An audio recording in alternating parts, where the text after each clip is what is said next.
ఆ మూర్తిని దర్శించే కన్నులే కన్నులట, స్వామిని పూజించే చేతుల చేతులట, ఆ మూర్తిని దర్శించే కన్నులే కన్నులట.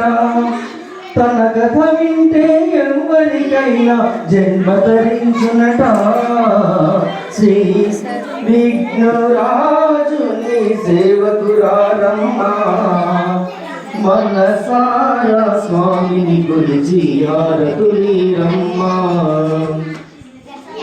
ఏ వేళైనా ఏ శుభమైనా కొలిచే దైవం ఈ దైవం, ఏ వేళైనా ఏ శుభమైనా కొలిచే దైవం ఈ దైవం, భవాని నగరంలో వెలసిన దైవం ప్రతి ఇంటికి దైవం, శ్రీ విఘ్నరాజుని సేవకురారమ్మా, మనసారా స్వామిని కొలిచి హారతులీరమ్మా, మన